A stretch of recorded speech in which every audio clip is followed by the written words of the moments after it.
Movie का start एक local theatre show से होता है जिसे बहुत से गांव वाले एंजॉय कर रहे थे और उन्हीं गांव वालों में हम एक बच्चे को भी देखते हैं जिसके फादर इस ड्रामा में एज अ हीरो परफॉर्म कर रहे थे। वो ड्रामा अभी चल ही रहा होता है कि करीब रखे फायर क्रैकर्स में आग लग जाती है और फायर क्रैकर में आग लगने की वजह से वहाँ पर धमाका हो जाता है, हर चीज जल जाती है और वहाँ पर केओस हो जाता है। और अब जिस बच्चे को हमने मूवी के स्टार्ट में देखा था उस बच्चे को हम इस आग में जला हुआ देखते हैं और यहीं से मूवी का सीन कट होकर हमें प्रेजेंट में एक न्यूज शो दिखाया जा रहा था जिसमें आने वाले थंडर यानी आसमानी बिजली से लोगों को बचने के लिए बताया जा रहा था। और यहीं पर अब हम इस मूवी के मेन कैरेक्टर जेसन को देखते हैं। जेसन अपने गांव में तो एज ए टेलर वर्क करता है लेकिन वो अमेरिका जाना चाहता है, जबकि साथ ही उसे अपने गांव की एक लड़की से शादी भी करनी थी। लेकिन उस लड़की के फादर अपनी बेटी की शादी जेसन से नहीं करवाना चाहते और अब वो किसी तरह उसकी फैमिली को मनाने के लिए सेंटा क्लॉज के हुलिये में उसके घर जाता है। जैसे ही उस लड़की के फादर को पता चलता है कि सेंटा के कॉस्ट्यूम में वहाँ पर जेसन है तो वो उसे नुकसान पहुँचाने के लिए आगे बढ़ते हैं। पर इससे पहले कि वो कोई नुकसान पहुँचा पाते आसमान से एक बहुत ही बुरी बिजली आकर जेसन पर गिरती है और एट द सेम टाइम हम एक और जगह एक और आदमी पर ये बिजली गिरते हुए देखते हैं जिसका नाम शिवू है। और यहाँ जेसन को जल्दी से हॉस्पिटल लेकर आया जाता है। हॉस्पिटल पहुँचने पर डॉक्टर्स उसे देखकर बहुत ज्यादा हैरान थे क्योंकि जिस इंटेंसिटी की उसके ऊपर बिजली गिरी थी उस लिहाज से तो उसे कुछ भी नहीं हुआ था। और अब दूसरी तरफ हम शिवू को देखते हैं जिसके ऊपर भी बिजली गिरी थी और वो तो विदाउट किसी फर्स्ट एड के ही ठीक हो गया था। शिवू जैसे ही सोकर उठता है तो उसकी बॉडी बहुत जोर जोर से कांप रही थी और उसके हिलने की वजह से उसका घर भी इस तरह हिल रहा था जैसे अर्थक्वेक आ गया हो। और ये बात इस चीज को इंडिकेट कर रही थी कि शिवू के अंदर कुछ पावर्स आ गई हैं, शायद उस बिजली के गिरने से। जबकि यहाँ जेसन के डॉक्टर उसकी फैमिली को बता रहे थे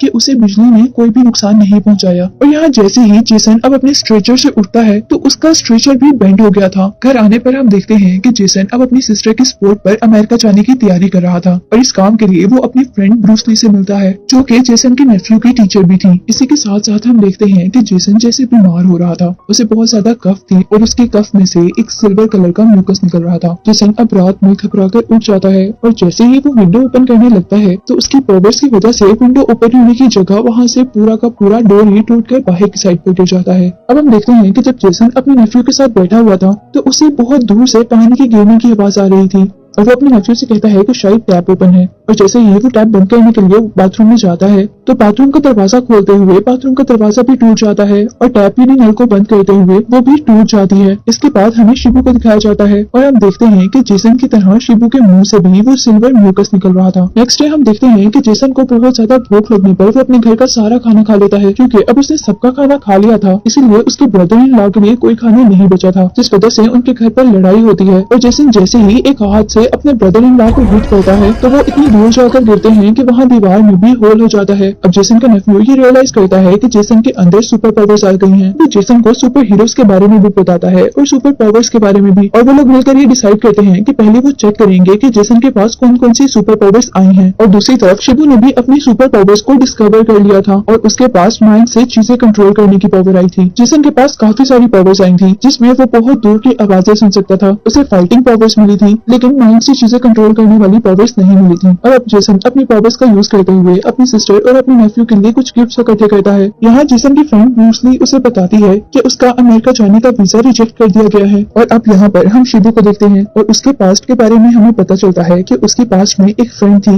जिससे वो शादी करना चाहता था पर किसी वजह से उनकी शादी नहीं हो पाई थी। और अब सुपर पावर्स आने के बाद शिबू अपनी फ्रेंड से मिलता है जहाँ उसे पता चलता है कि उसकी फ्रेंड की डिवोर्स हो गई है, लेकिन उस लड़की के भाई उस लड़की की किसी और से शादी करवाना चाहते हैं।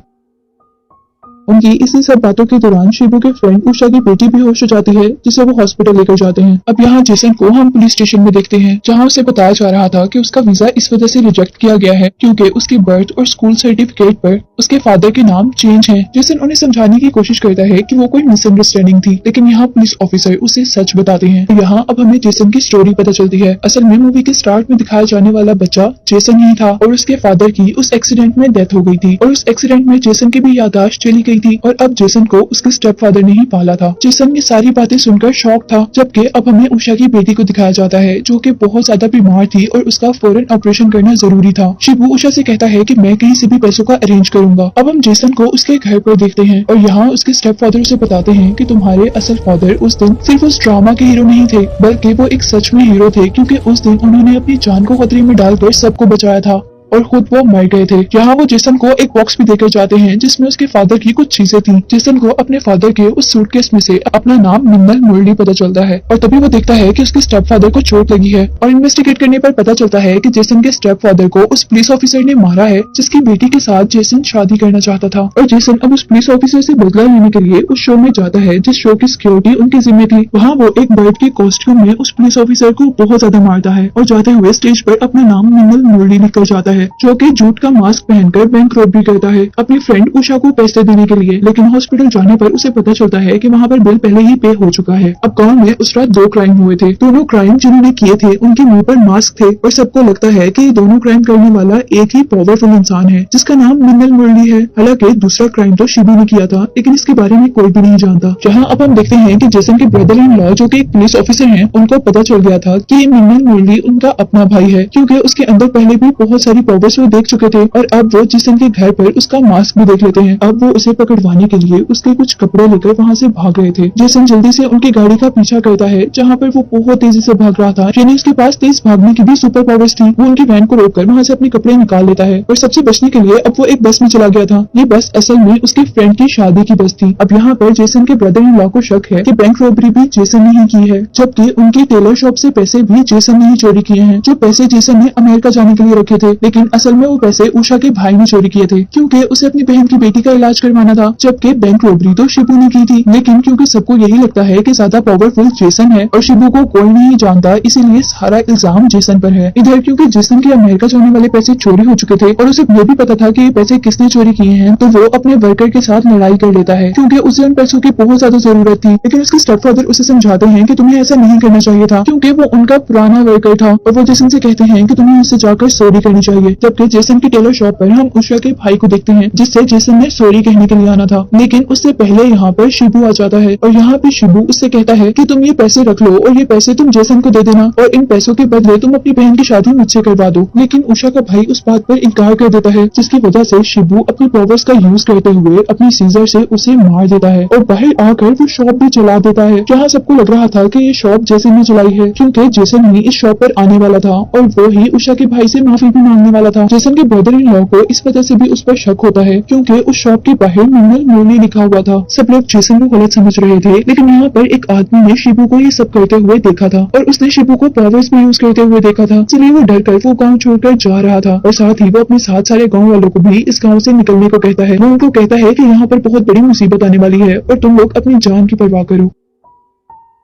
यहाँ एक और पुलिस ऑफिसर जेसन के ब्रदर इन लॉ से कहता है कि अगर जेसन को उस आदमी को मारना भी था वो कहीं और लेकर जाकर मार सकता था, जेसन अपनी शॉप को खुद क्यों जलाएगा। अब यहाँ इन सब चीजों से परेशान होकर जेसन अपनी फ्रेंड ब्रूस ली के पास जाता है और अपने नेफ्यू के साथ उसे बताता है कि असल में मिन्नल मुरली मैं हूँ, लेकिन ये जितने भी बुरे काम हुए हैं, यानी उस आदमी का जो मर्डर हुआ है और जो बैंक रॉबरी है वो मैंने नहीं की। वो कन्फेस करता है कि हाँ उस दिन पुलिस वालों को सिर्फ मैंने मारा था। ब्रूस ली उससे परेशान होने के लिए मना करती है और कहती है कि मैं तुम्हारे साथ हूँ, जबकि पुलिस ऑफिसर गांव के दरमियान में एक बहुत बड़ी सी बेल लटका देते हैं और गांव वालों से कहा जाता है कि अगर कहीं पे भी मिन्नल मुरली किसी को भी नजर आए तो वो लोग ये बेल बजा दें। और दूसरी तरफ हम देखते हैं कि जेसन के साथ वाली शॉप की सीसीटीवी फुटेज में वो आदमी नजर आ रहा था जिसने असल में जेसन की शॉप को जलाया था। अब सारे पुलिस स्टेशन में खड़े होकर वो सीसीटीवी फुटेज देख ही रहे थे कि वहाँ पर शिबू जूट का मास्क पहनकर आता है सीसीटीवी फुटेज लेने के लिए, जबकि जेसन वहाँ पर बगैर मास्क के खड़ा था। सबका शक जेसन से उतर जाता है और उनको पता चल जाता है कि मिन्नल मुरली कोई और है। पुलिस वाले शिबू पर गन पॉइंट करते हैं, लेकिन वो अपनी पावर्स का यूज करते हुए सारी गन्स को गिरा देता है और वो फुटेज लेकर वहाँ से भागता है। और यहाँ अब जेसन भी अपना चेहरा छुपाते हुए उससे वो सीडी लेने के लिए वापस भागा था क्योंकि वही सीडी तो उसकी सच्चाई का प्रूफ थी। वो दोनों भागते भागते एक बस के अंदर पहुंच जाते हैं जहाँ पर शिबू उस केसट को तोड़ देता है और उनकी लड़ाई के दरमियान में यहाँ पर बस ड्राइवर मर जाता है, जिसकी वजह से बस आउट ऑफ कंट्रोल होकर एक पहाड़ी से नीचे गिरने वाली थी। लेकिन जेसन उस बस और बस के लोगों को बचा लेता है और उस बस पर लिखकर जाता है असल मिन्नल मुरली, लेकिन उसका नाम अभी भी किसी को नहीं पता था। इस लड़ाई की वजह से लोगों को ये पता चल गया था कि यहाँ पर दो मिन्नल मुरली हैं, एक वो जो अच्छे काम कर रहा है, एक वो जो बुरे काम कर रहा है। अब दूसरी तरफ हम दोबारा शिबू को देखते हैं जो कि अपनी फ्रेंड उषा से शादी करने वाला था और अब वो उस आदमी को मार देता है जिस आदमी से उषा की सेकंड मैरिज होने वाली थी और वो उस कार्ड पर जेसन की तरह लिखता है असल मिन्नल मुरली। अब यहाँ हमें पता चलता है कि असल में जेसन और शिबू की लड़ाई की वजह से वो दोनों एक दूसरे की असलियत जान गए हैं। अब यहाँ जेसन और शिबू अपनी असली हालत में एक दूसरे से मिलते हैं और शिबू जेसन से कहता है कि अगर तुम मेरी मदद करो, उषा से शादी करने में तो मैं ये गाँव छोड़कर चला जाऊंगा। लेकिन जेसन उसे कहता है कि मैं ये बात कैसे प्रूव करवाऊंगा कि मैंने कोई बुरा काम नहीं किया, ना ही मैंने उस आदमी का मर्डर किया है और ना ही मैंने बैंक रॉबरी की है। वो लोग अभी ये बात कर ही रहे होते हैं कि वहाँ पर उस गाँव की बेल बज जाती है, जो बेल उन्होंने मिन्नल मुरली के ढूंढने पर लगाई थी। और यहाँ अब हम देखते हैं कि वही आदमी आ गया था जिस आदमी ने शिबू को आग लगाते हुए देखा था और उसने पुलिस को बता दिया था कि असल मिन्नल मुरली शिबू है। और जैसे ही सब लोग उस पर पत्थर फेंकने लगते हैं तो वो अपने माइंड और अपने पावर्स का यूज करते हुए उनको हवा में ही खड़ा कर देता है। और यही दूसरी तरफ हम देखते हैं कि जेसन के ब्रदर इन लॉ ने उसे भी अरेस्ट कर लिया था और यही उस क्राउड में से शिबू गायब हो गया था और वो उस गाँव से भागने वाला था। लेकिन सारे गाँव वाले यहाँ पर इकट्ठा हो गए थे क्योंकि वो शिबू को इस गाँव से बाहर भागने नहीं देना चाहते थे। शिबू जैसे ही अपने घर से बाहर भागने वाला होता है तो वो देखता है कि उषा अब उसके घर पर आ गई है। ये देखकर शिबू बहुत ज्यादा खुश होता है, लेकिन तभी गाँव वाले आकर उसके घर को जला देते हैं।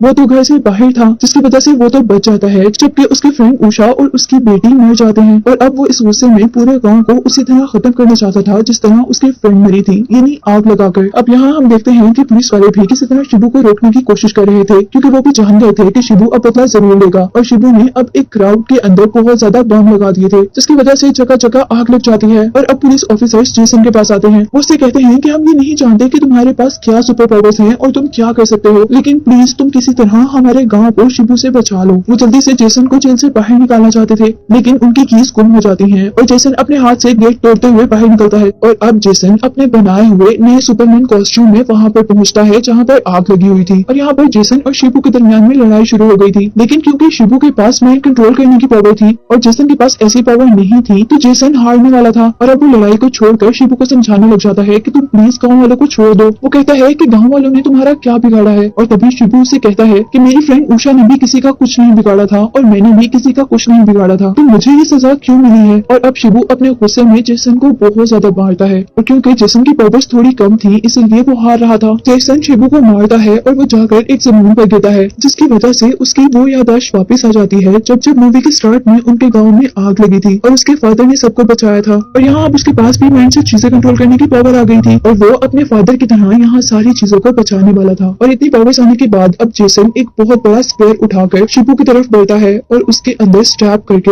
उसे मार देता है। और अब यहाँ गांव वालों को भी पता चल गया था कि असल मिन्नल मुरली जेसन ही है। और ये मूवी इस नरेशन के साथ एंड होती है कि मैं अब कभी भी अमेरिका नहीं जाऊंगा बल्कि अपने गांव में रहकर उसकी प्रोटेक्शन करूंगा, क्योंकि मुझे ये सुपर पावर्स इसीलिए दी गई हैं कि मैं सबकी प्रोटेक्शन करूं। और अभी यहाँ पर और भी मुसीबतें आनी हैं और जब तक मुसीबतें आती रहेंगी मैं उनका सामना करता रहूंगा, जिसके साथ ही मूवी यहीं पर एंड हो जाती है।